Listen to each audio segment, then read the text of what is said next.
Sir, কলা খাওয়ার পরে রাতে বেশি ঘুম হয় কি জন্য স্যার? আপনার রাত্রে ঘুম বেশি হয়? জি স্যার। কয় ঘন্টা ঘুমান রাত্রে এভারেজ? 7-8 ঘন্টা। 7-8 ঘন্টা। আর যারা ভিডিও দেখছেন, আমি প্রথমত বলবো যে আপনার ঘুম খুব জরুরি। নরমালি 6 থেকে 7 ঘন্টা একটা মানুষের ঘুমানো উচিত, এবং ওই ঘুমটা কোন সময় ঘুমানো উচিত সেটা হলো রাত 10:30 বা 11টার সময় ঘুমাবেন, ঠিক এরকম সময় ঘুমানো উচিত। আচ্ছা, কলা খাইলে রাত্রে কেন ঘুম হয়, এটার উত্তর আমি দিচ্ছি। কলাতে নরমালি সবচেয়ে বেশি পটাশিয়াম থাকে। এই জন্য যারা কিডনি রোগী, যাদের কিডনি ড্যামেজ, তাদেরকে কিন্তু আমরা কলা খাইতে নিষেধ করি, মানে কম খাইতে বলি আর কি, পটাশিয়ামের কারণে। তো যদি আপনি রাত্রেবেলায় কেউ কলা খায় একটা দুইটা, তাহলে কলাতে সবচেয়ে বেশি পটাশিয়াম থাকার কারণে মাসেল গুলা রিল্যাক্স হয়ে যায়, এই জন্য রাত্রে বেশি ঘুম হয়। আর কলাতে কিন্তু আরো অনেক উপকার আছে, যেমন যাদের শরীরে রক্ত শূন্যতা রোগ তাদেরকে আমরা কলা খাইতে বলি। কলা খেলে আপনার হিমোগ্লোবিন দ্রুত বাড়ে।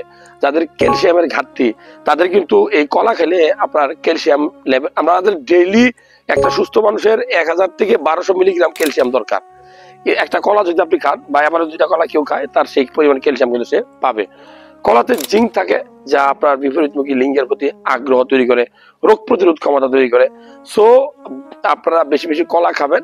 কলা খেলে রাত্রে বেশি ঘুম হয়।